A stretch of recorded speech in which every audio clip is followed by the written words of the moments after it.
What's good? Welcome back to another edition of Talk Dat Talk. I go by the name of Bake, and I got my co-host with me. It's your boy, man. It's Laker Reasons. Homie, Laker Reasons. All the reasons why the Lakers going to the ship. I'm here for the next umpteen weeks talking about the squad and why we gonna win. And I'm not here to listen to nobody else say anything negative or drive any negative energy towards the squad. All right, that's enough. And we got our brother back. We brought our brother back. For those you don't know, he was here before, and I'm gonna let him introduce himself yet again, man. I go by the name of Mark Haynes, MH the Champ on Instagram and Twitter. The host of A Minute Till 6, man. It's a blessing and always a pleasure to be on with you guys. But Laker Reasons, I have to tell you, I'm a little disappointed. I was looking for Triple H or Shawn Michaels or something. I was excited, man. I was excited. But Laker Reasons, I understand the occasion. I understand. Yeah. No, man. I listen. If everything goes as planned, man, you're going to come back for the finals. I got something for you, my guy. All right. I'm with it. That's love. I got you, my guy. I feel it. Wait, I'm looking forward to that too, man. But today we're talking about our playoff predictions, and we're going to be talking about our bubble awards, man. We got a lot to talk about. But before we get into the playoff predictions, because I know everybody ready for some playoffs, which will be starting this week, and it's going to be lit this week. We're going to be talking about some of these playoff awards. How do y'all feel about these playoff awards? So not playoffs, but these bubble awards that was given out for these 8 games in the NBA bubble? Well, I don't like the idea of having awards for the bubble, like, period, personally. When I first heard, I was just like, sure. It's a lot of guys that have a good, 8-game stretch. If we did that, if we had a bubble award when Jeremy Lin went off, he would have been an MVP. So, I'm not, it's cool. I get it. It's something to be happy about. The NBA's done a great job of giving us things to be excited about. Mm-hmm. So, but that's my personal take. I feel it. What about you? The all bubble team was interested. They had a first and a second all bubble team. That was even more interesting. And they didn't even do it a traditional way where, they usually do like 2 or 3 forwards, 2 guards. They just put 5 on all. Yeah. So, it was interesting to see the all bubble team. We got 2 Dallas Mavericks. You got a Phoenix Sun. You got a Trailblazer, a Clipper. They gave it to Giannis, even though I feel like once you headbutt somebody, you should no longer be qualified for it. You just can't walk around. Oh, WW. I know that's what they do in their locker room. But he really, come on, man. He headbutted that man. And he got 1 game. Come on, NBA. We got NBA. He practiced in WWE before every game, so I guess he took it too far. The man went full Dusty Rhodes headbutt. Yeah. And then looked like, hey, come on, Giannis, bro. But he only got 1 game. Yeah. You feel me? They protecting their entertainment for sure. They like, we need you playoffs, so we gonna hit you one headbutt, 1 game. Facts. You already know that. They wasn't gonna have them being suspended for the playoffs or anything like that. Maybe a game before, but it really wasn't gonna hurt them no way or shape. So they wasn't gonna let him. We're gonna sit you out. But they could have, because they're not playing nobody, and we're getting to that in a minute. But that 1 game is whatever. But what about this MVP? Do you think Dame Time, a.k.a. Dame Dollar, deserved to be the bubble MVP? No. Now, listen, I want to make sure, Dame watches everything. So shout out to Dame. He gonna get you. He gonna be like, do you deserve a podcast? Yes. Hey.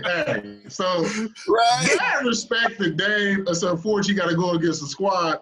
So, I don't think he don't deserve it because he didn't earn it. I just think Devin Booker, when you go undefeated, and again, me and my bro, Bake, we talked about it. We didn't get his sons a shot, even be competitive. And for them to go undefeated, be competitive, and D-Book your best player, lead that team the way that he did, I just feel like that's what an MVP is supposed to represent. I'm always a proponent of the MVP being given to someone who's doing the same with less. That's kind of always, unless you just do something crazy. So with me, I'm always on that line. I feel like D-Book did a lot more with less and with no, reasoning to why the Suns should even been competitive. So my MVP would have been D-Book. But, I understand why they gave it that. But my MVP would have been D-Book. And I can't disagree with you on that. Like, man, like Dame put up historic numbers the last 3 games, and he got his team into the playoffs now. But to do the entire bubble season, if that's what we're gonna call it, the restart, D-Book he's been the best player, throughout the whole time. Him, and you could even make an argument for Jay Warren. He was right there, but Dame just went. We lost him. What happened? It's that Xfinity. That Xfinity, hold on.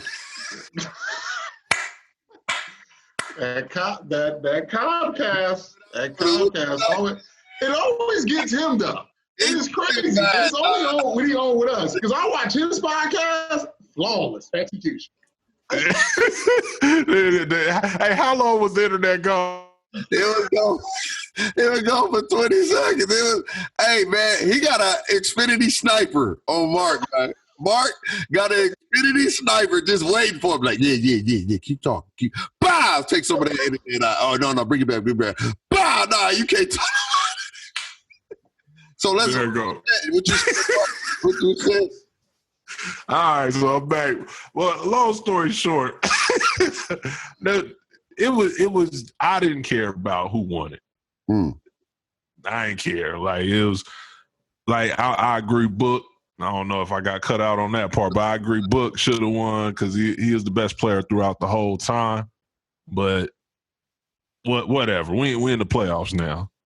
No, I feel it. I think I get both of y'all points. I do get both of y'all points. And I feel like when I look at the most valuable player, I look at who was the most valuable for your team. And both Devin Booker and Dame Lillard was very valuable for their teams. And I feel like with Dame performances, it overshined Book averaging 30 a game every game for the 8 games because of what you saw Dame Lillard was doing. You know what I'm saying? Yes, D-Book did beat the Clippers, and he did shoot the game-winning shot over Paul George and Kawhi Leonard. That was tough. But to see a man shooting from the NBA logo multiple times and putting on historical performance when your team is losing, like a lot of those games, Phoenix pretty much had the game in hand for the most part in the final, quarters of the game. It really wasn't no back and forth really like that except for the Clipper game. But for Portland, they was back and forth on a lot of those games, and they was losing in some of those games. Even in the last game, he comes in and just hits 2 threes. Then he said, look, y'all double teaming me. I'm going to shoot it before you even get a chance to double team me, and I'm going to hit the jumper. Like what he did was so historical. That's what kind of gave him the edge over Devin Booker. I wanted Devin Booker and Dame Lillard to fight for the MVP and play each other. That's what I wanted. I don't think it was fair for somebody to go 8 straight games and don't get a chance to play in the tournament. That don't make sense to me. That's why I said, I was telling my buddies, I said, they should have played each other. Like, they should have had all the people that's fighting for the AC to play each other. So then you can, you're going to eliminate each other eventually because you're going to have to play them at least one time. So then you can be like, okay, we got the tiebreaker. You know what I'm saying? Exactly. So then if you got tie records, then it don't just automatically trumps you in there. And that's what part that I didn't get, why the 8-seed teams, the teams that was fighting to be in the AC, wasn't playing against each other at least one time. That was odd to me. And so that's why we got this point where we're at now, where you win 8 games and you don't even qualify. Yeah. That's a really good point. Like, the Phoenix Suns, they definitely earned the right to deserve a chance to play in the playoffs. Like, I feel like it was a little geared towards, the favor towards Portland getting in, especially, Dame said what he said before, everything got going. So I think they kind of was like, well, we do have to give it a chance to get Portland in. Like you said earlier, nobody thought the Suns was going to come in and have a chance. Like, nobody picked them. And especially to win every single game, like, that was crazy. That was great. Just one of those situations, and that was a fine point. Just, I don't know. I mean, I guess they didn't think the Suns was going to resurrect themselves, so they really didn't put too much stock in it. And the other thing is I believe Javon Carter said it. They had one nationally televised game. Mm-hmm. So that's part of the reason why nobody got a chance to really pay attention to what D-Book and them was doing, because they only had one TNT game, and that was, I think they had 2. But I'm going to just say one because I only can really remember one. Was the final game was the game against the Mavericks at the end. Mm-hmm. And so, that's part of the reason why didn't nobody really get to see that start that D-Book and them had going on. I think it's more of a testament to them that there wasn't a lot of close games like Portland. The Suns was going out there really handling people and getting rid of teams outside that Clipper game. And, and Portland did their thing, but every game Portland was in, it was a nail-biter. And all 8 of their games went to the wire. All 8. Wins and losses went to the wire. So, so shout out to Phoenix, man. Shout out to them winning 8 games. They got something. In the bubble. They definitely got a future. If they can continue to play like that moving forward, they're going to be a problem, especially with Devin Booker rising to be the rising superstar he could be. He's on his way. I just felt like, again, if you're doing this bubble, if we ever have to do an 8-seat and play in, you got to make sure these people that's fighting for that spot, you know what I'm saying, they got to play each other. You got to make it where they play each other. I know in the moving forward it'd be hard because you have the regular season, so it'll work itself out. But in this point, when you bringing people back, you creating the final 8 games, you got to have them play each other. You know what I'm saying? They had some teams. They had the Spurs play the Pelicans. The Pelicans play Memphis. But why the Suns in Portland and none of these players are playing each other? Portland did play Memphis, so I give them that. But they didn't have them all playing at least one time. You have the opportunity to do that. Why not do that so we won't have this whole this person should be in, this person shouldn't be in, or who's the team that deserved to be in? And that's where I'm at with it. But we're in the playoffs now, though. We are in the playoffs, and we're about to get like freaking a marathon. Like Nip's Hussey always say, R.I.P. to Nip. This is about to be a marathon. The marathon is about to continue, and it's starting tomorrow. Every single day, we got basketball. 4 games a night. We got basketball. Ain't no days off, really. You gonna play, and you make it a day, then you gonna play again, and I'm excited for that. So let's talk about these playoffs predictions. Let's focus on the East because I know everybody is really, really ready to talk about the West, and we're gonna get into the West. Let's focus Wild West. Let's focus on the Eastern Conference. Let's start with the 8 and the 1 seed. Sweet. I don't know else how to put that. Now, Orlando could get a game just off a happenstance, but I got Milwaukee 4-0, and that's how I look at it real quick. Yeah, no, I don't think too many people got any upsets going on in that 1-8 spot on the East with the Bucks and the Magics, but I'm gonna say they'll get a game. The first round, I think it's gonna be really hard for anybody to get a sweep. Being that they're still getting their legs under them. They're not all the way there, even though some teams are looking like really, really good. Yeah. But I think that, and like you said, with the schedule, with getting only one day off, if that, at times or whatever, that's going to play a little part in that too. So I got them. I got it 4-1 Bucks. I'm gonna have to agree with Mark. I think Orlando may get one because I've seen, and it's been a theme with the Bucks, is that they don't close out games, and they always find a way to give a game away that they should have had in command all throughout the game. And I think the Magics may steal one. I think their best chances of stealing one will be the first one. I think that will be the best chance. If they don't win that game one, the chances of them winning after that will be slim to none, because I really don't think they have anybody that can stop Giannis. That he's going to be a problem for them, and I think that he's going to be the difference maker.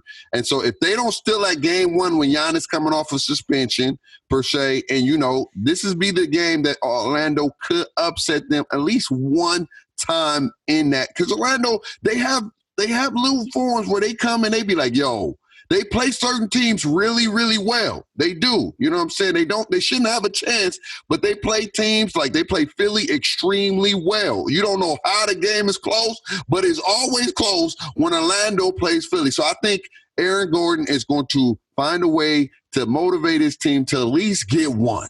To make it tough for Giannis when he comes back, and they may steal that game. But after that, if they don't steal that first one, they're getting swept. If they do get the first one, they're losing the next four. And so I got the Bucks up in that series 4-1. Because you got to think about it. Orlando went to Toronto and stole a game last year. Yes, they did. Mm-hmm. So, but I just feel like I think it works against them that Giannis got suspended. Because I think he may just come out in game one like a madman and just set the tone. That's why I got it as a sweep. Just because he got suspended, I think, he makes it personal. So what we talking about when we get to Toronto and Brooklyn? And shout out to Brooklyn who played. If I'm Portland, first of all, I'm pissed off at Brooklyn. I'm like, yo, what y'all doing, bro? Like, it don't matter to y'all. Y'all don't want us in the playoffs. Just say y'all don't want us in the playoffs, because there's no need to play as hard as y'all was playing. And to make that game as challenging as it is. You got Memphis having a cakewalk. You have Phoenix having a cakewalk for their last game. And y'all want to play us crazy? Y'all want to put us to the back burner where we had a chance to get put out the playoffs? Bro. Y'all better keep that same energy against Toronto. Shout out to Karis LeVert, man. Young man is a walking bucket. And the Brooklyn Nets going to be a problem with KD and Kyrie come back. They're going to be an issue when they come back. So for me in that series, I got Toronto in 6. I think Brooklyn is going to push them to their limits, man. I really do. I can see Brooklyn pushing them to their limits. Toronto's an excellent defensive team, but I'm going to give Brooklyn a little more respect, and I'm going to say Toronto in 6. Man, I'm about to put a whole lot of respect on the Brooklyn Nets name, man, just because I'm loving the way they playing, and I'm a fast forward out of this season, man. But like you said, the Nets next year, man, with a healthy KD, a healthy Kyrie, get Spencer Dinwiddie back. Can you say that? Dinwiddie. There you go. Get him back, man. Them boys. They look scary, man. They might just be the team to beat. But I think, the way they playing right now, I really think they gonna give Toronto problems. And it's not going to be a quick series. But I got the Nets with an upset in this first round, moving on to the second. I got the Nets in 6. Ooh. Ooh. Got to waddle in my chair on that one. I got the Nets. I'm going to repeat that. The Nets in 6. Ooh. 1, 2, 3, 4, 5, 6. Ooh, he. Wait a minute. Go ahead and talk to it. Talk to me. It's the logical. You went to the most unlogical answer and unlogical pick I've heard. We talking about the Toronto Raptors, the reigning defending champions, one of the elitist defensive teams in the NBA, is about to lose to the Nets without KD, Kyrie, and Dinwiddie. Are you serious? Am I hearing this? 6. It's 6. Well, I appreciate you guys having a lot of respect and love for Brooklyn. I think the reason why Brooklyn played as hard as they played is because they knew they was going to have an early exit in the playoffs and play Toronto. So they had to at least try to eliminate somebody because they know they had no chance in hell beating Toronto in the first round. But I would do this. Based off the way they've been playing and how consistent and hard they've been playing, and they've been scrappy and playing to the wire in every game. I would say they'll get one game out of Toronto. Beat Toronto one time. And then the Toronto Raptors will put them away in 5. Toronto wins that series in 5. And I think that's why they played as hard, because it's like, look, we ain't going to beat Toronto. Time out of here. That was our championship. We can say, no more Dame time. And they couldn't even do that. You know what I'm saying? And so after LeVert, he's been playing extremely well. I think he even helped Portland a little bit. You know, he been cooking, going to the paint in that game, and he tried to settle for a 22 jump shot. That was just a horrible shot, and that was a chance that they had. But I think Toronto's going to win that series 5-1. Yeah, I had to write that down so we remember next time when we come back. I'm going to DM Mark, and I may even post this, and after Toronto win, and said, my man Mark Hill said, yeah, Brooklyn in 6. And I'm going to be like, hey, Mark, what happened? To get this screenshot right there. He gonna have to, because the bad part is that they do win. Oh my God! It's gonna be a Clutch Points Instagram live session immediately. I'm already knowing. They're gonna. I'm sticking with it. They're going to call him the guru. Now, let's focus on this 3 and 6, the Boston Celtics and the Philadelphia Sixers. I don't think this is another one. I think this is going to be real quick and delicate. You know, I think this is going to be brutal. I think it's going to be quick and delicate. You know, Boston is a real, upscale franchise. You know, they ain't trying to humiliate people and all. They just, I think they just come in and they say, hey, Philly, we like what y'all did this year, but it's time to go. And once again, I ain't giving nobody any sweeps in the first round, especially in the East. But I got Boston in 5. Boston in 5. What you think about that reason? I have Boston in 5 also. Yeah, I have Boston in 5. You feel me? This is like such a rivalry. You feel me? This series has so many old school implications on it, but it ain't gonna have that old school flair. It's just gonna look good for the skeptics. But I got Boston in 5. Embiid is going to be a problem for them, but Jason Tatum, Jaylen Brown, Kemba, they are just a problem as a trio. And so Kemba is looking healthier as the bubble games have progressed. And, I think Boston understands they kind of looking at that Toronto-Brooklyn series like we may need a couple of days off. And then probably playing the Raptors in the next round. So I got Boston. I was going back and forth with this series. And this series, has bigger implications for Philly than anything. You have no Ben Simmons. And this will silence the critics, or this will start to bring up some uproar to say, do you want to keep Embiid or do you want to keep Ben Simmons? If Boston can make this a tough series, and even if they do lose, if they make it competitive and tough and the games are back and forth, they may consider possibly getting rid of one of them, either Embiid or Simmons. So I think they're playing for something bigger. I think if Embiid wants to stay in Philly, he has to play the series of his life. I don't think he will have enough, because I don't think the Philadelphia Sixers, him and Harris, I don't know if they have enough to beat those elite wings in Boston, and they have too many weapons that's going to make it tough. Now, Embiid can be the difference maker, because nobody can stick Embiid if Embiid plays like Embiid can play.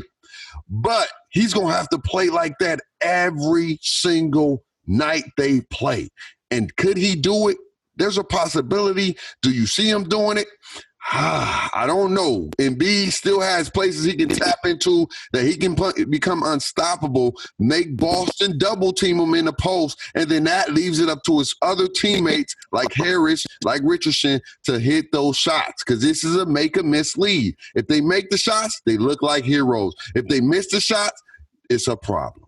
I think Boston will win this series, but I think it will go in 6. I think Philly will get 2. I wanted to go 7, but I think Boston will end up getting the job done in 6. And I think this is going to be a real big issue for Philly moving forward. And who's they going to keep? They haven't been winning. They haven't. I'm going to tell you, the person that's going to be gone is going to be Brett Brown. I mean, we got to be factual. Like, I think what happens in this situation, win, lose, or draw, Brett Brown's out.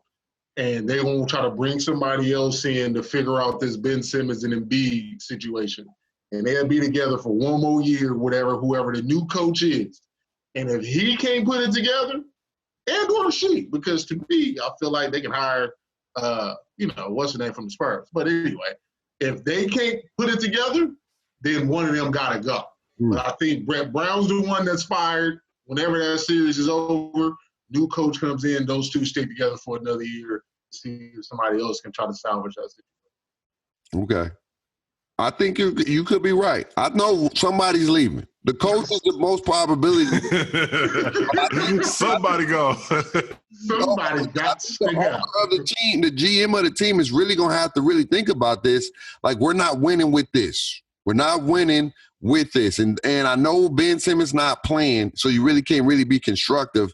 If Ben Simmons was playing, I know for sure they would be thinking about this. But I know in the back of their head, their timetable is like, look, man, it's not working. We was one game away from playing, you know what I'm saying, against Milwaukee to play for the NBA Finals, you know what I'm saying? And now we don't look like we progressing at all. Like we taking steps back.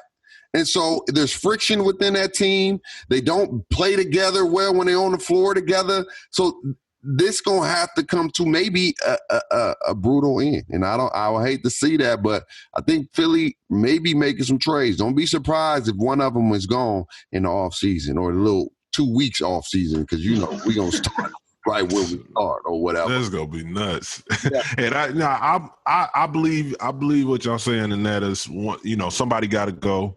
But the NBA has started kind of adapting this culture of just holding on to things too long. Like my guys in Washington with the Wizards. It's, you know what I'm saying? John Wall and Bradley Beal, fantastic players. Mm-hmm. We all-stars, both of them, even though Brad keep just getting robbed left and right all the time. But, all-stars and, stars in the league. But it's just nothing is getting done over there. So it's like, let's break it up. But for whatever reason, they're keeping it strong, keeping it going. And I worry the same about Philly. I feel like somebody should go if they can't figure it out. But we may see, a few more years of them just being stuck together and doing what they doing. Yeah, we may see it. Now, this next series in the East is tough. It's going to be tough. Miami against Indiana. We got a rivalry. We got people that really don't like each other. We got people that want to fight each other. TJ Warren against, Butler, the freaking, server. He out here serving straight L's or whatever to Indiana. So I don't know. I don't know. What do y'all think about this series right here? This is serious. Like you say, he's serving L's. He's serving coffee. Like he out there. He just serving, man. He's a waiter out there, man. He been waiting on TJ. He been waiting on the Pacers. Even though I read that he said the rivalry is dead, but it's alive and well because we keeping it living. Yeah. We keeping it living. Like this is the game, the series in the East. Like all them other stuff or whatever. I don't care what they do. This one right here is where everybody's eyes gonna be. That matchup with Jay and Jimmy is gonna be something special. We hope it could be really big for TJ. Like this goes show people. Even though TJ went under the radar, averaging 20 on 50% shooting, which is crazy for a guard. But this is his time to really step into that star status with a big show in this series. Mm-hmm. I think this is going 7. I think it's going 7, man, because these are two really good teams, and there are two teams that I don't think nobody in the East want to face. They're dangerous. But I'm going to have to stick with my prediction. I believe I said with you guys last time, or it could have been another one. I believe it was you guys though. But I'm going to have to stick with Miami Heat in 7. Yeah, I got the Heat in 7 also, man. Just for the 7, and and I'm gonna be real. The reason I got the Heat in 7 is because the Pacers don't have Sabonis. The Pacers would have had Sabonis, I'd have took the Pacers in 7. That's just being 100. I like what the Heat got for and everything that they possess. Not having Sabonis for the Pacers to me is really what separates that team, because Sabonis gives them that edge. I mean, Sabonis was averaging a double-double. He was averaging about 18 and 12 this year. Very underrated what he was doing. About 5 assists, too. Yes, I'm saying. And, him not being a part of this playoff run is going to hurt them. And, even if they was a squeak by the Heat, it would show up at some point.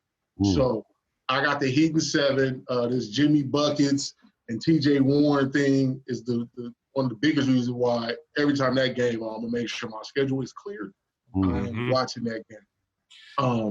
I really do want to see if Victor Oladipo is ready to kind of take that next step into his career, because, that's big. But when you look at it, they're going to put Iguodala on Vic, and they're going to put Jimmy on TJ, or they're going to do vice versa. And that's going to kind of control that. And then everything else, I feel like Bam is going to outplay what's the big homie in the middle? What's they say? Turner? Yes, Turner. Yeah. I think Bam outplays Miles Turner. Duncan and Hero do their thing. Heat in 7. Y'all very generous, I would say. Y'all very generous. I'm going to give y'all that. I think TJ, a.k.a. Warrant, because he had a warrant out for his arrest, and Jimmy Butler clamped him up and put the cuffs on my man where he didn't score a bucket at all. In the second half, it's going to be a no-show because they're going to make it a prevalent problem for him to score and get his shots up. If you can't score and you're supposed to be dominant, and I think that's why he wasn't in that consideration with the bubble MVP because of what Butler did to TJ, where he didn't put up a bucket. He couldn't score a bucket in the whole 24 minutes in the second half. You can't be an all-star and not score anything. You know what I'm saying? And so I think TJ don't play very well when he plays against Butler because it's a mental game. It's a mental game with him. And I think mentally, he just get flustered. Mentally, he doesn't play the same. Mentally, he don't have that same aggression. And I think Victor Oladipo and Brogdon can maybe get one game. They may get one. I'm going to give you the benefit of the doubt and say they only going to get two, and it ain't going to be because of TJ. It's going to be okay.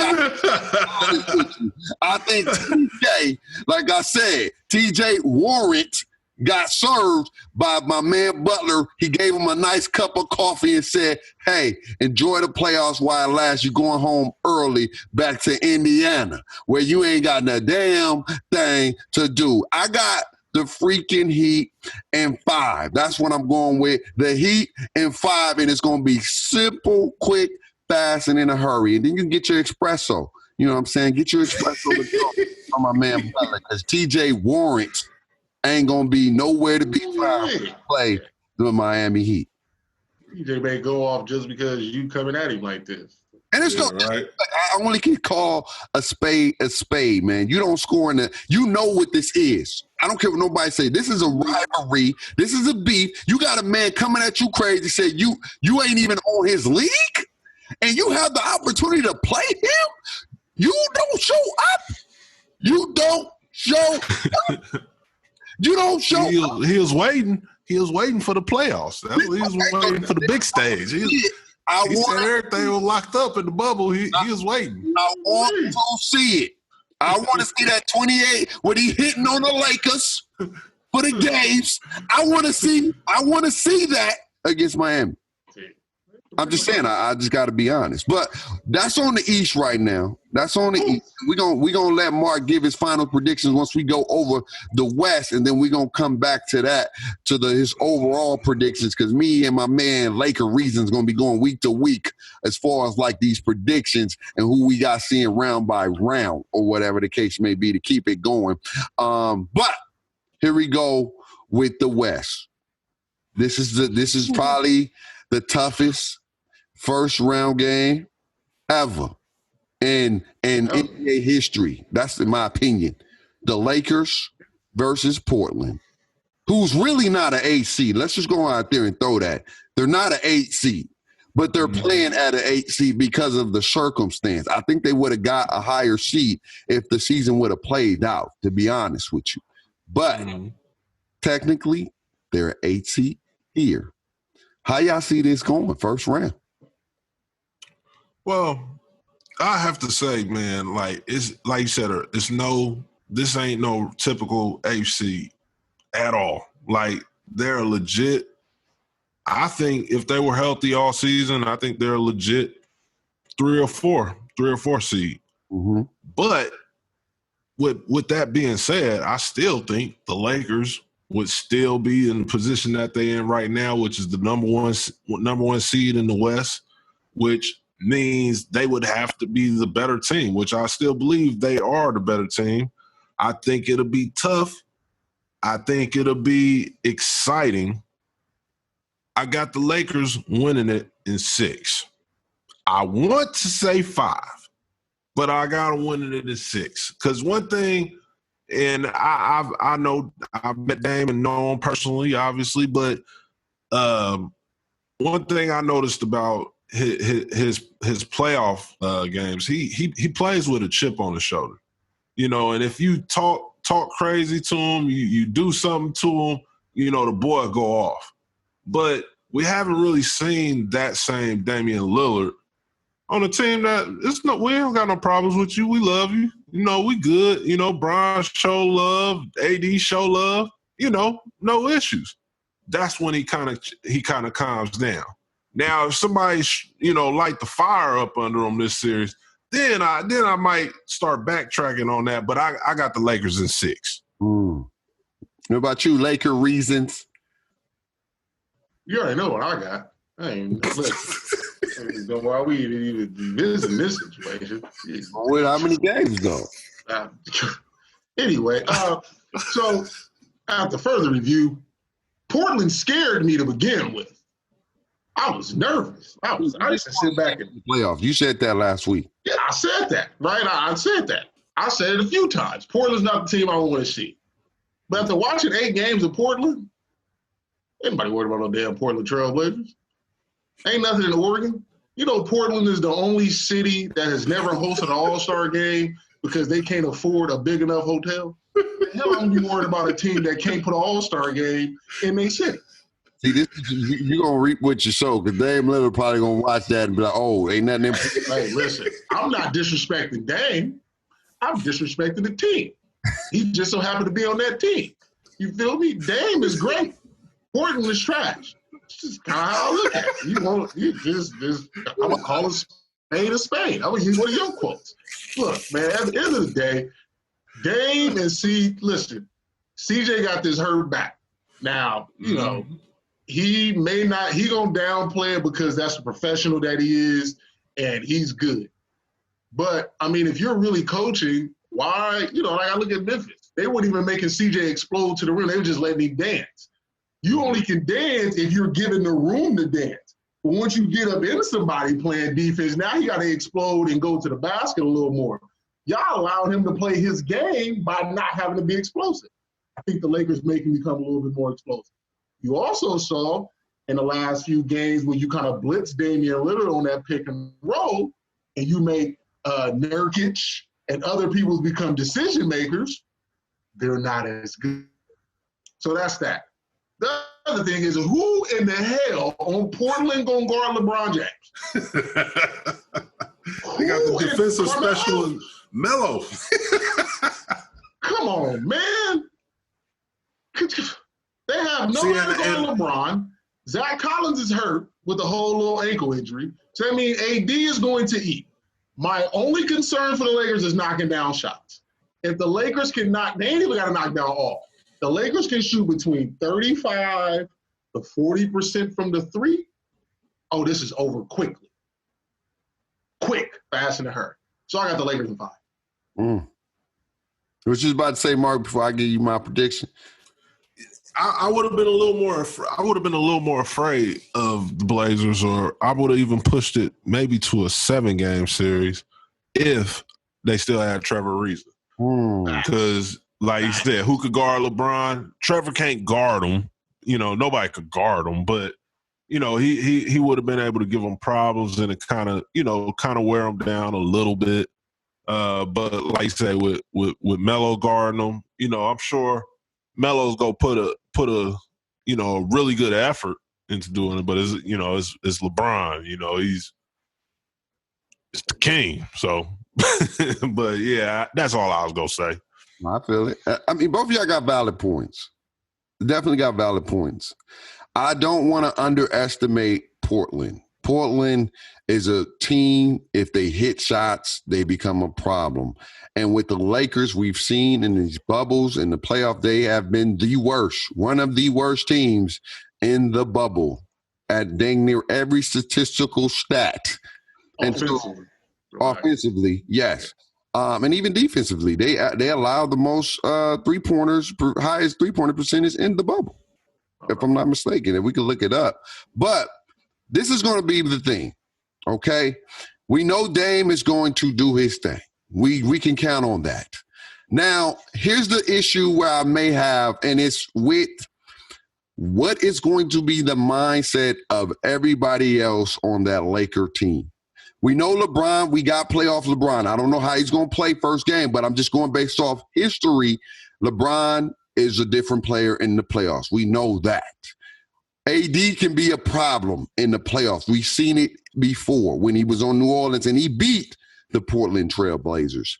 But it's going to be on everybody else. What is going to be their mindset? Because Portland, they're playing like they ain't got nothing to lose. And that is one of the worst teams to play when you're playing any kind of sport, is a team that's playing like, I ain't got a damn thing to lose. That means when you shoot the ball, you can care less if it goes in or not, you going to take it. That's just what it is. Like they like shooting from the logo. They shooting it for the logo. And we can praise it, right? Because it goes in. But if it don't go in, we're going to be like, what the hell is Dame Lillard doing? What are you doing? You not trying to go to the playoff? It's only good because it's going in. But that's their mindset. I don't care.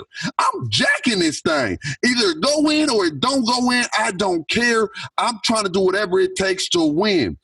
And the Lakers going to have to match that intensity game one. You're going to have to nip it in the butt game one. If they give Portland any kind of sense of belief that they can hang with them, they can play with them, and they can, quote unquote, beat them, oh, you're going to have a problem. You're going to have a problem. I know they have nobody that can stop LeBron and AD. Right? But if you combine LeBron and AD, they're going to get you probably like 50, 60 points. Who's going to be the third, fourth, and fifth players on the Lakers? Is Kuzma going to step up and be that third guy? Who's going to be the guy? Or is it going to be a different guy every single night? Is it going to be a team effort? But that is going to be the defining factor. Which bench is going to outplay the bench? Because Dame and McCullough, they're going to show up. They're going to get you their buckets. Dame maybe even go for 40 or 50, whatever the case may be. I don't know. I can't throw that out there like that because I know they can put some players on them that can make it a little bit more challenging for them to shoot the ball. I definitely see that. But if your role players are not hitting shots, there's going to be an issue. Don't sleep on Nurkic. No, he's not as big as AD. He's very offensively sound and fundamentally sound. He can shoot, he can post, he can stretch you out. So the dude can do his thing. He can do his thing. And he's playing with a chip on his shoulder. So I'm going to say this. I would have said that the Lakers possibly could have won in 5, but I'm not going to disrespect these Portland Trailblazers because they're not an average 8-seed team. They're going to win in 6. I'm going to agree with Mark. I think that they're going to win in 6, but I will say this, mark my words. If the Lakers lose game 1, this game going to 7. The game is going to 7. And what I will say with LeBron, this is what I will say with LeBron. LeBron, if LeBron can beat Portland, think about the legacy he's rising up to. Because let's just say, we'll get into that in a little bit, but let's just hypothetically say he plays against Harden or CP, and then say he play against Paul George and Kawhi Leonard, and then he playing against maybe Boston Celtics, Toronto, not according to Mark, but Toronto or Milwaukee. This will be probably the strongest and the toughest route to the championship ever in his history of playing in the NBA. And if he does this, I don't want to hear nobody saying this man is not who he is. They always find a way to bring this man down. But this is it's set up for him to be to silence every critic. LeBron, you didn't put it out there. You coming out of the chambers. You put it out there that you about to be the dude. The floor is yours. Are you going to show up, or are you going to find a way to say, it ain't my fault. Everybody I made the right basketball play. I love what Dame said. Dame said this, and I give him credit. He said, I wasn't making a damn right basketball play. I was doing what I felt was right for my team to win. It went in.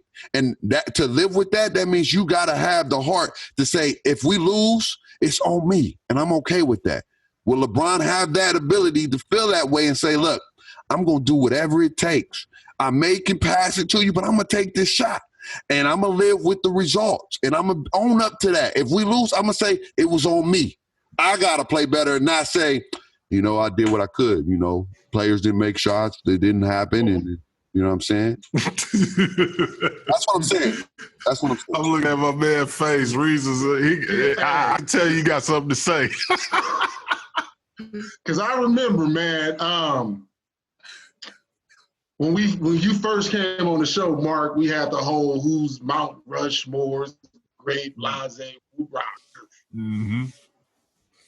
This y'all go. You two. Y'all two. He ain't my go. He on my team. He ain't my go. He cannot lose this series. He cannot. He cannot lose unless, right now, I'll just put it out there. He can't lose unless it's to the Clippers or to somebody in the East. And the only team he can honestly lose to in the East, where people ain't going to say nothing, to me, honestly, is probably Toronto. Because Toronto gives the Lakers the most matchup problems than out of any other team. Mm-hmm. So, with that being said, y'all go. Mr. Mark Haynes, Mr. Nate, he can't lose. Or this whole GOAT conversation is done. Finito, finished, obsolete, banished. All the words that mean it should never happen again, it should never happen again. So for y'all GOAT's sake, this man better come through. Okay? As a Laker fan, he got to come through because I beat the Lakers to win championship. But as all these people, from the Cuffs legends that are on here, to the Marks, the Day-Days, my guy, shout out to my guy Chris, who says it's kind of like whatever. Everybody that has LeBron as numero uno, he bet not lose unless it's in the Western Conference Finals or in a championship. That's all I got to say. And when that happens, I expect a number 23 Laker jersey to be hanging right next to the Kobe ones back there. Listen, LeBron wins his ship, I'll go buy a jersey. You've heard it here. I don't want you to buy a jersey. I don't want you to jump on the LeBron wagon. I want you to do it. I'm saying the Lakers will win in 6 or in 7. They're going to win the series, but I'm telling you, they're going to have to match Portland intensity. LeBron is going to have to make a stand. Game 1, first half. Yo, none of that going down over here.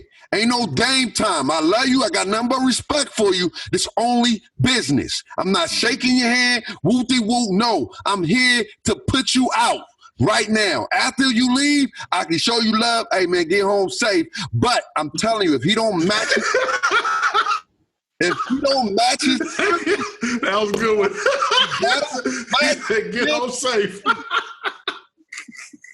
You know what I'm saying? He got to match his energy. Game 1. Or you're going to look, the worst thing you can do, and we see it time and time again in upsets, is you give a team a chance to believe that they can beat you. A team that dang near on any other given day, they shouldn't be able to beat you. And I know we always say, but it's 4 games. But all it is momentum in basketball. There's no layover. There's a day, there's another day. You're only getting a day layover. That's quick. That is really, really quick to try to forget about what happened. And so you're going to have to mentally lock in game 1 and say, no, Portland, we respect you. We got nothing but love for you. But I can't let you have this. I got a mission, and you got to play up to that mission. And I think AD got to show up. This 8 games, 8 points. We'll get into that later. But let's go into the 2 and the 7, the Mavericks versus the Claw and PG. Oh, you want me to go on this one? Oh, he got the Birdman hand rub. This may be it. I feel like we got an upset coming. Hey, man. Was it the 2-7 series, man? 2s and 7s, man. I like these 7s, man. And when I look at the Mavericks and the Clippers, I see two very talented teams. I see two healthy teams, 2 competitive teams, 2 teams that can score and defend, do a little bit of everything. But one thing I don't see over there on the Clippers that Dallas got over there is a guy named Luka Doncic, which is just a fearless dude, man. 2nd-year guy, only, 20? Is he maybe 21 now? I don't know how old is he. He's a kid still. But this kid does not care who you are, what team you play for. If you ain't with Dallas, you ain't with me. And I love it. And he got a cool haircut for a white dude and stuff or whatever. Like, man, the swag is there. Not, pause that on the compliments, but dude, Luka is a star. And I know I'm not telling anybody anything they don't know. Mm-hmm. But I have Luka Doncic starting to jump into that superstar status with beating the LA Clippers in 6. I'm going to go ahead, babe. You go next. 6 again. We sticking with that number 6. 6 in the East with the 2-7 matchup and 6 in the West. Man, 66. I don't know what Mark had for breakfast today, what he ate, but I'm going to need some of that on those holidays so I can be lit as he I'll send it over to you. I'll send it over to you. Oh, yeah. Oh, man, look, man. Luka Doncic is a superstar, and he's going to be a problem moving forward in his career. He can do so many things. He's a walking triple-double easy. But he always struggles against the Los Angeles Clippers. It does. It's just what it is. He struggles against that team. He does play well sometimes, but he struggles. He struggles to put up the numbers he'll put up when he's playing against any other team. When you got elite wing defenders, they're going to make it a problem for Luka. And I think their X factor is not Luka. It's Porzingis. I think their X factor is Porzingis. And for Mavericks to beat the Clippers, to even have a chance against the Clippers, Porzingis is going to have to ball out every single game. And Montrezl Harrell, the dog he is going to make it a problem. I don't like Montrezl get into your skin. He's like that bump. When you get bit by a spider, it just get naggy. And you ain't got no cream. And you just be like, it hurt. It hurt. That's what Montrezl Harrell do when he on that basketball court. He just annoys the hell out of you. Him and Pat Beverly, they annoy the hell out of you. They talk stuff, they're physical, and they just get on your damn nerves. And I don't know if Porzingis have the mental fortitude to deal with that for 7 games. So I'm giving Clippers in 6. Clippers will beat the Mavericks in 6. This is a touchy situation because my brother, man, my best friend, he a Maverick fan, man, and he's been a Maverick fan his whole life. But they going home in 5. Yeah, that's just what it is. I love my brother. I don't even think he's gonna be mad about it because he know. It's gonna be a competitive 5 though. I'm seeing close games back and forth. I think the Clippers probably blow them out one time. Yeah, they going home in 5. I just think the combination of PG and the Claw guarding Luka going to be a lot. I think they may want to not let Pat Bev guard him with the whole calf thing, so he may get a little spot treatment on him. But I really think it's going to be more of the Claw and PG on him, and that's going to be a problem for young Luka.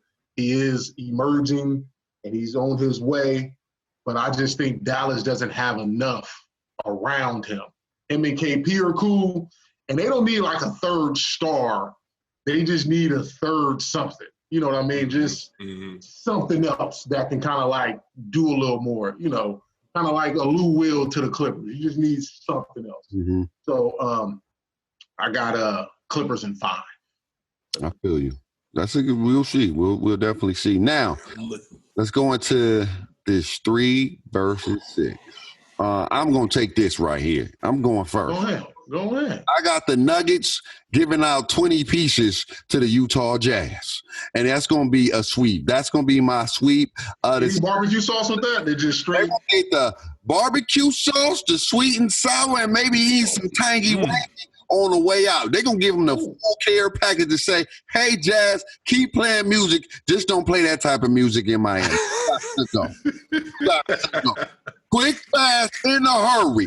Ba-da-ba-ba-ba. I'm loving the Nuggets, okay? Let's go. I got Nuggets in 4. I'm going to have to, I agree with you. It's going to be quick, but I'm going to have to stick with my no sweep policy for this first round.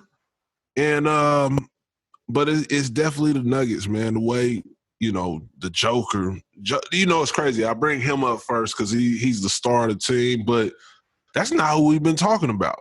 Mm. Like, he's just been able to, and I think this is his best role, and that's what makes Denver so scary. He can just blend and do all the things he do well, and that's good enough. You know, he doesn't have to, you know, be the leading scorer. He doesn't have to be the leading rebounder, you know, defensive anchor. He could just be the joker. Do what you do best. But MP, you know, Michael Porter and Bo, you know, the things those guys are able to do, you know, on the court is scary. It's scary. And then today, you know, Mike Conley just left the bubble.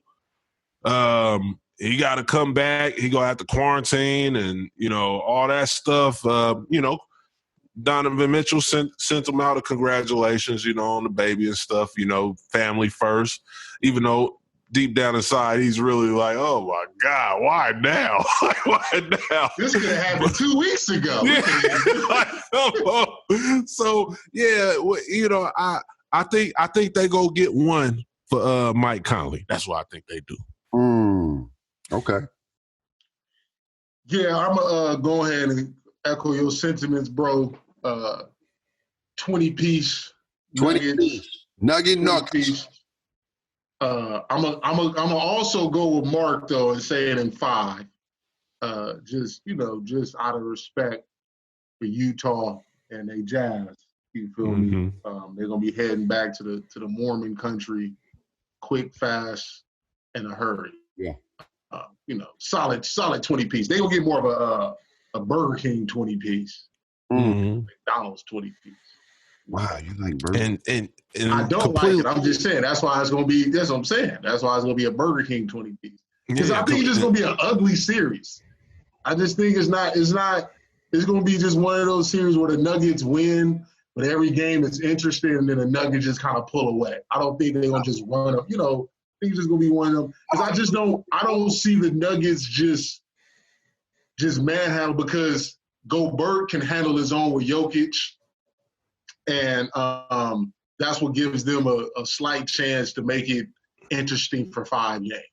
Nothing too competitive. Just only have Donovan Mitchell, and if they only had Donovan Mitchell when they sent OKC home.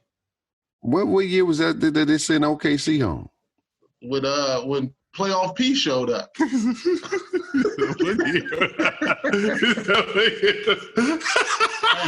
No. They didn't only have they had my dude from Canada.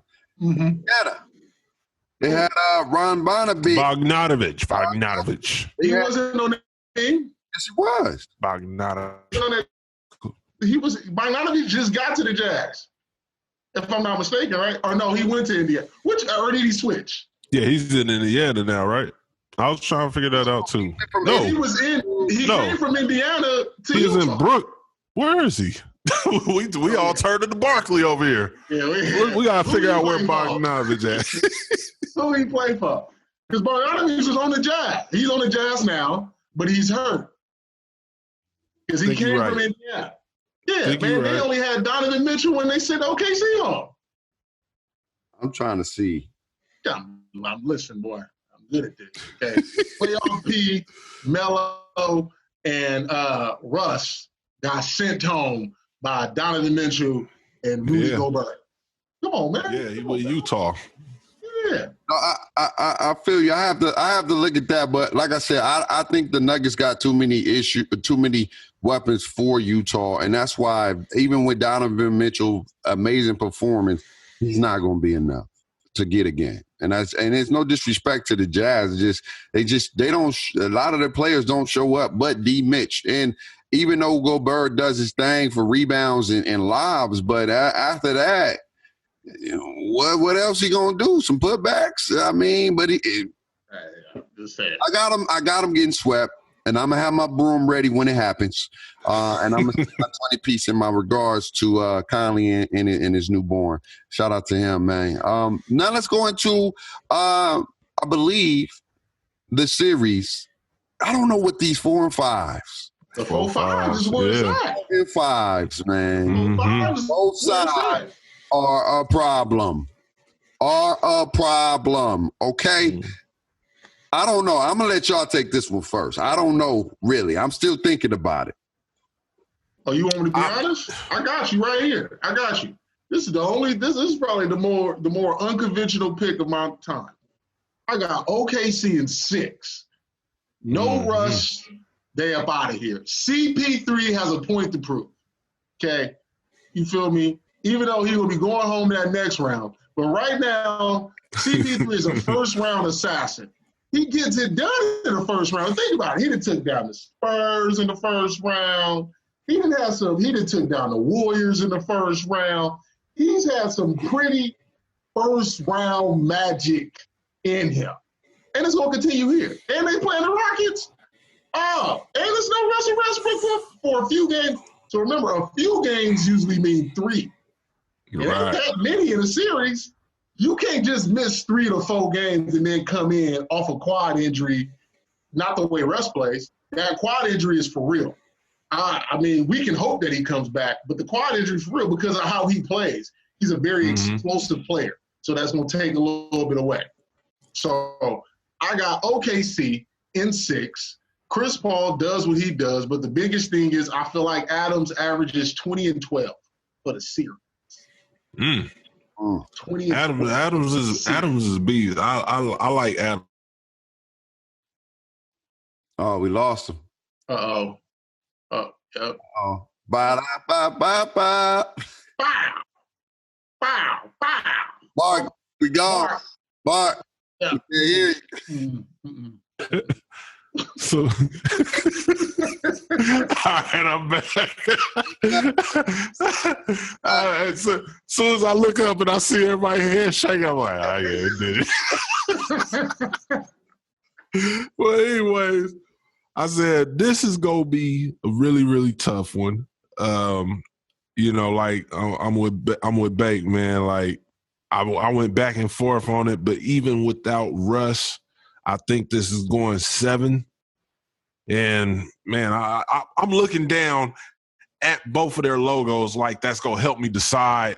But it's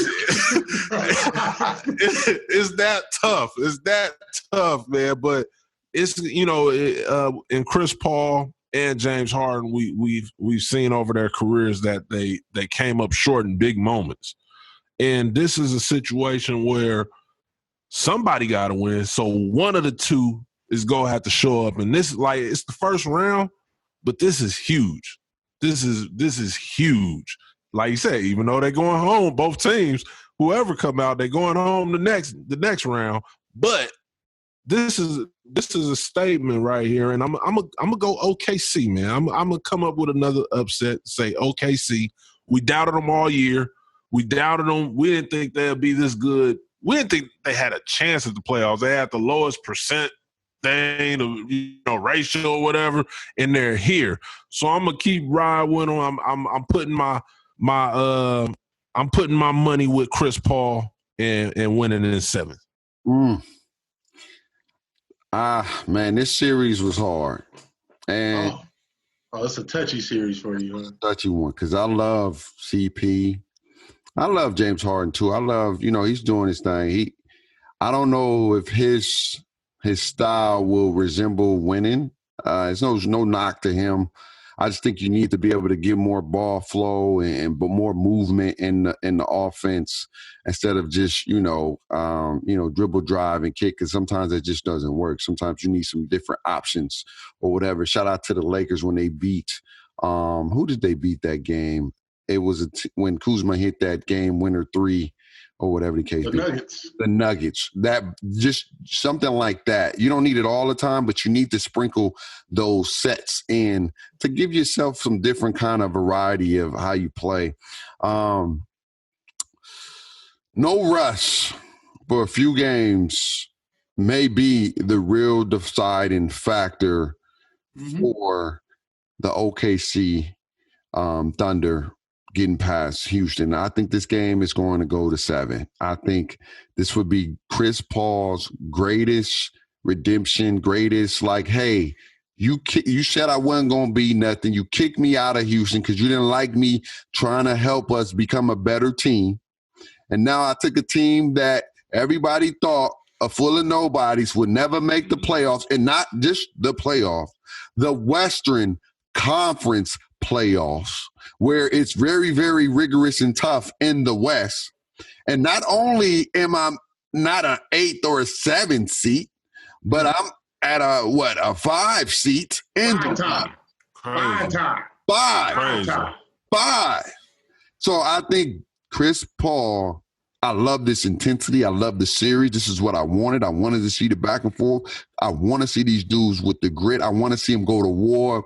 And I think CP, the man of the first rounds, is going to get past this first round. And he's going to shock Houston. And I think Houston is going to reassemble their whole team. I think this may be the end of the era of my man. Who the heck is their coach again? Mike D'Antoni. I think Mike D'Antoni is out of here. I think this is it. I think those analytics is going to get his ass get out of there. Well, I think it's going to be part of the analytics and him is Morey too, though, and Morey has bought into D'Antoni. So I don't really see this being the end of that. I just think that, like, honestly, if Russ is playing, I'll go with Houston. But with Russ being hurt, that's to me the edge that gives OKC that final little push. I don't disagree. Like, 7 wouldn't surprise me at all. But parts of me, I'm one of those people that feel like OKC needs to win in 6, because if it gets to 7, then I give it to Houston to win that 7th game.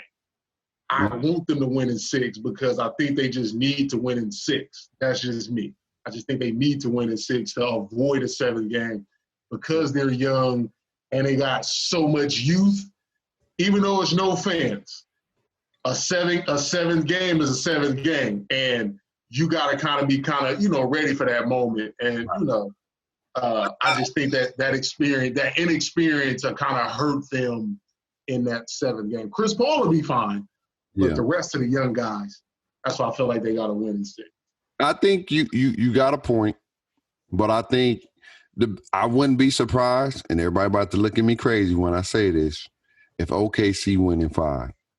I'm just letting you know that. I'm saying in 7, but I won't be surprised if they win in 5. Okay? Mm-hmm. Look at you with the bars today. I'm just saying. Yeah, that's what I like it. I like it. I'm just saying I won't be surprised, dog. I won't missing Russ for those games.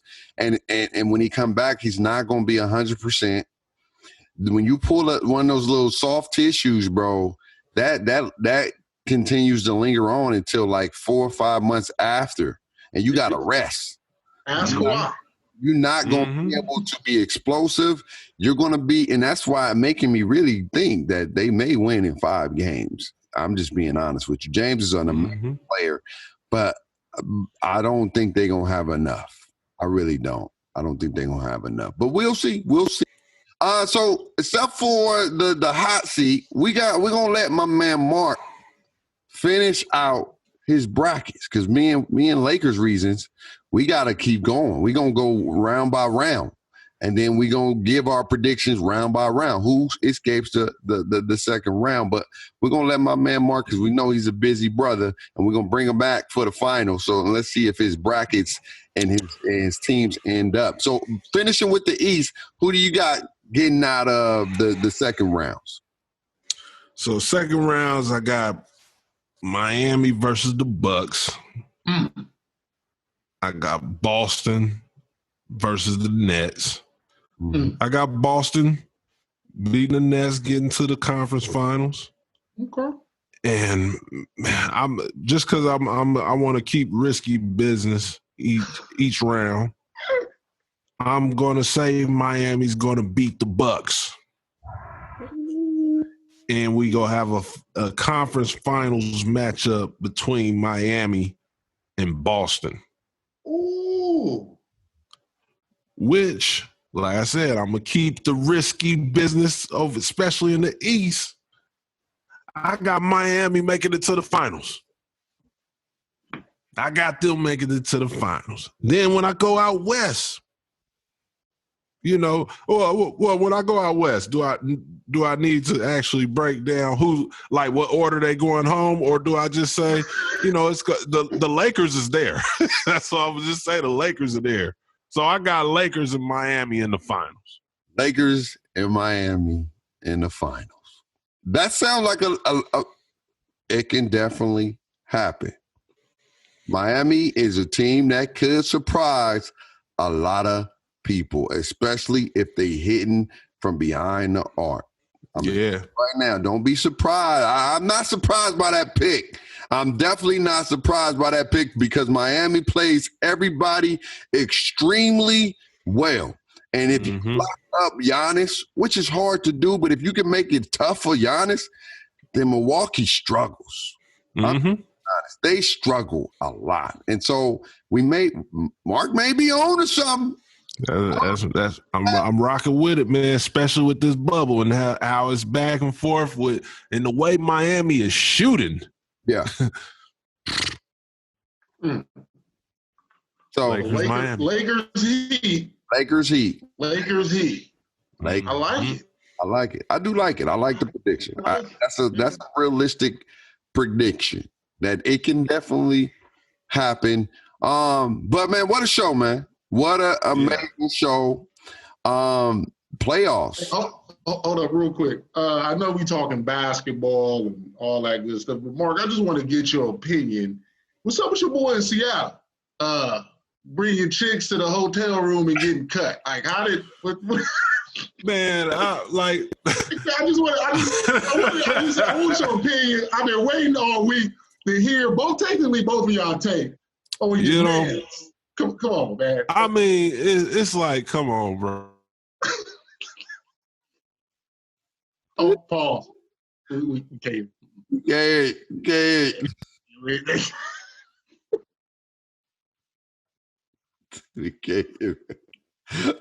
It's like Seattle called his internet talking. He said, "No, I'm back at it. There you go." Yeah. Like I would say we know what we got to risk here, but obviously he didn't know what he had to risk. But I'll say this: I've been in my sophomore year of high school. I went to near Seattle, but I was in Oregon. I went to an Oregon football camp, and it was for 2 weeks, I believe. It was a 2-week camp, and you stay in the dorms, nothing but dudes. We seen a total of 4 girls in that 2-week span, and it was the coach's daughter. And we actually got in trouble for being too friendly with the coach's daughter. So I understand what he's thinking as far as like, dude, when you just stuck in a room with or anywhere with just all men, like you just want a female's presence. You know, he was going after a different type of present, but the same word. But you can't do that, man. It's just like, come on, bro. Come on. Money before fun. Business before pleasure. Take care of your business first. That's not going nowhere.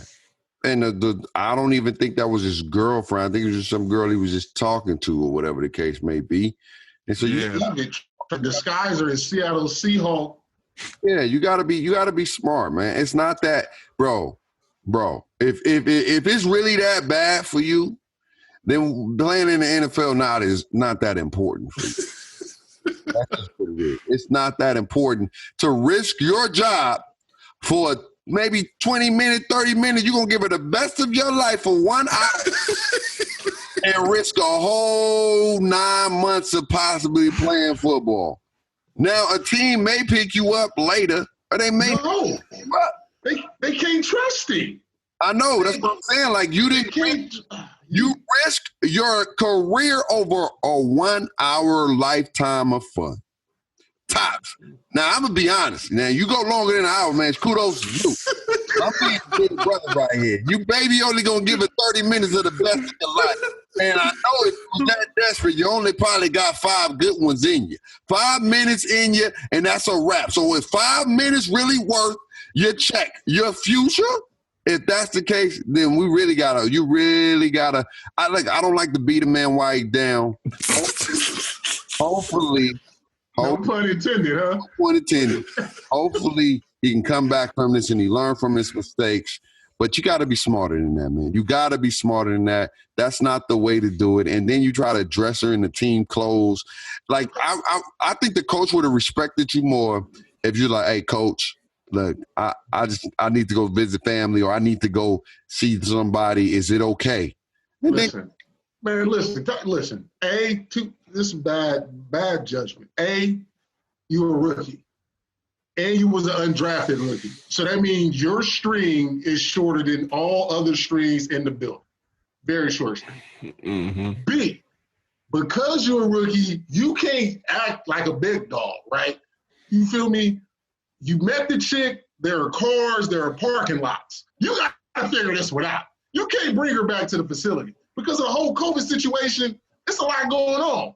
You know, you going to get tested regularly anyway, so you got to figure this one out. You can't be sitting here, like you said, risking it all for the chicks. Man, they ain't going nowhere. It'll work out. But my man's was like, hey, it is what it is. I'm going to go ahead and see my lovely wife. Oh, man. Shout out to the wife.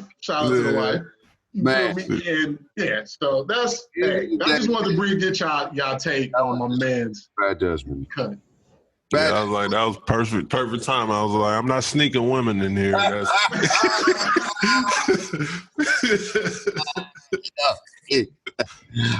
not sneaking women, bro. But now the woman he snuck is going to be trying to sneak with somebody else. That's going to be on the team. That's going to be on the He cut.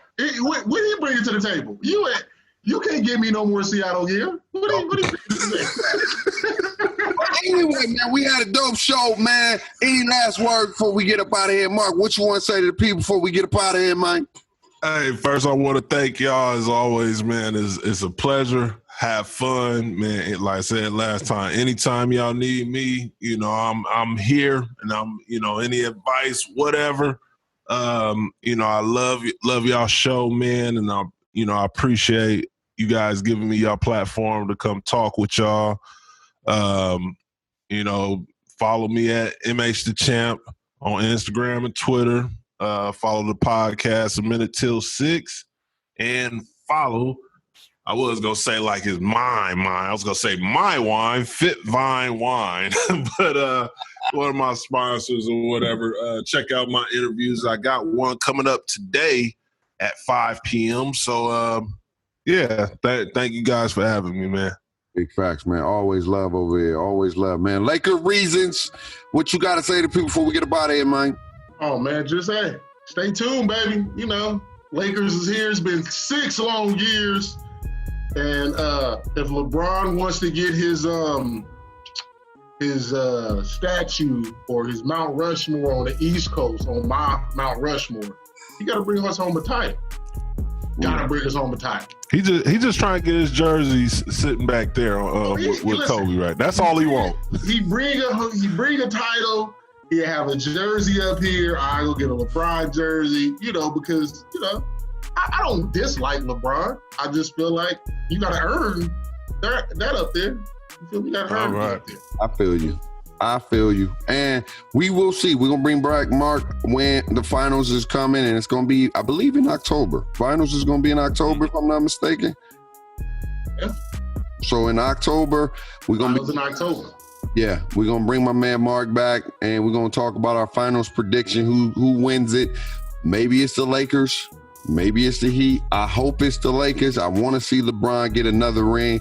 I want him to finally be able to just, I know no matter what he does, they're going to find a way to say this and that. They're going to say, well, McCollum was hurt, or such and such wasn't fully healthy, or the Clippers really wasn't playing good, or Miami ain't a great team, whatever. They're going to find something to bring the man down. That just shows you how great he is when they always look for every little thing to try to knock you on and not just appreciate your greatness or whatever the case may be. But we'll be back We got a special week since it's basketball season and it's basketball playoff. We're going to be talking about basketball this Thursday for the first time ever on Dat Talk Podcast. And then when football coming back around, we're going to be talking about football as we always do on our Thursday. So keep it locked. Make sure y'all comment below and let us know who are y'all first round predictions. We'd love to see it in the chat. But we love y'all. Always remember to talk that talk. We out of here, man. Peace.